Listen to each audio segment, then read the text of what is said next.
चलो बोलो। आज गाजियाबाद के जनपद जिलाधिकारी गाजियाबाद महोदय को एक ज्ञापन दिया गया। वो ज्ञापन हम दे तो कई बार चुके हैं, लेकिन आज हमने जो ज्ञापन दिया है डीएम साहब को, इसके माध्यम से हमें जानकारी लेनी चाहिए कि हमारा पैसा कब तक वापस हो जाएगा। और जो अब से पहले हमने गाजियाबाद जिलाधिकारी महोदय के कार्यालय में बर्ड्स एक्ट 2019 के अंतर्गत निवेशकों द्वारा पैसे वापसी के लिए जो आवेदन किए थे, उन आवेदनों की जानकारी लेने के लिए भी आज इस ज्ञापन के अंदर हमने विचार रखे हैं अपने।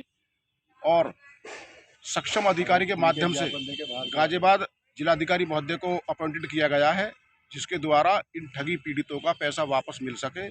क्योंकि गाजियाबाद के अंदर Kalpataru Biltech corporation limited company ने 25 करोड़ रुपए का स्कैम किया है, जिसको लेकर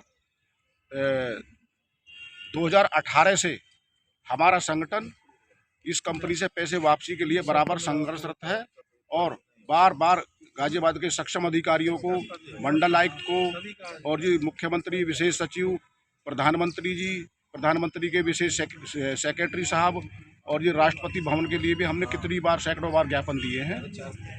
आपने आईटीआर नहीं लगाया क्या?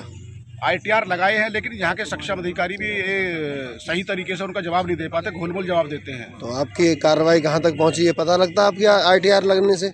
आईटीआर लगने से कोई अभी सक्षम जवाब नहीं दे पाए हैं अधिकारी, बस घोल-मोल जवाब देते हैं।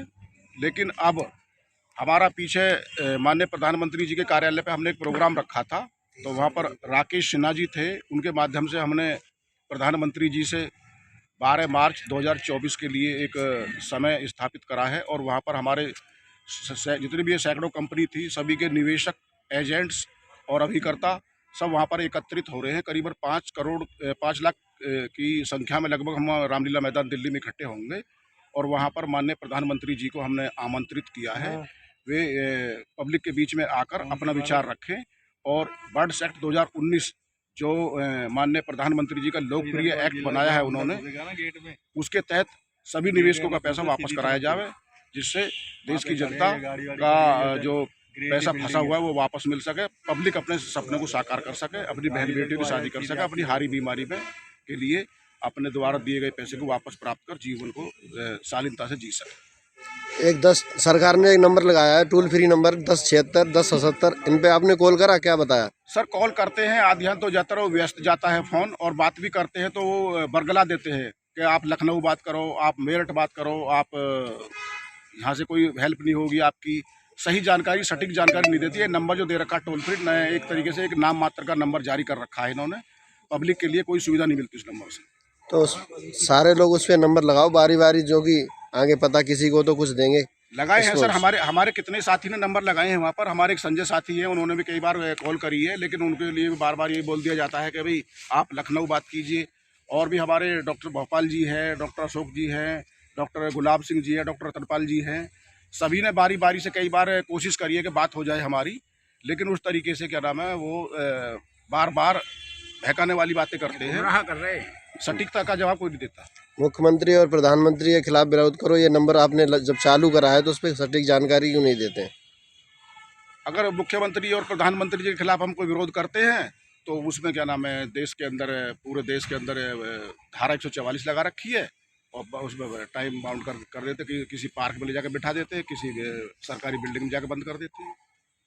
आप लखनऊ गए थे योगी जी के पास मिलने के लिए, वहाँ पे क्या योगी जी के पास कई बार चले गए सर, एक बार नहीं कई बार चले गए, कई बार ज्ञापन दे लिया उनको। तो वहाँ पर भी सही तरीके से कोई स्पष्टता वाला कोई काम नहीं हुआ वहाँ पर भी, सीएम के कार्यालय में भी। जबकि केंद्र सरकार ने बर्ड्स एक्ट 2019 को पूरे देश के अंदर क्रियान्वित कर रखा है। सभी राज्यों के विशेष सचिव, मुख्यमंत्री और सक्षम अधिकारियों के लिए नोटिफिकेशन जारी किया हुआ है, लेकिन सही तरीके से कानून का इम्प्लीमेंटेशन नहीं कर पा रहे हैं अधिकारी। यहाँ पर आपके कितने फार्म जमा हो गए? गाजियाबाद के अंदर लगभग हमारे 3.5 लाख के आसपास फॉर्म जमा हो चुके हैं लगभग, लेकिन अभी तक कार्रवाई तो जीरो है, कोई कार्रवाई करने को तैयार नहीं अधिकारी। किसी के पास फोन आया हो या कुछ? कोई फ़ोन नहीं आया। अच्छा, कोई फ़ोन नहीं है। ठीक है, धन्यवाद।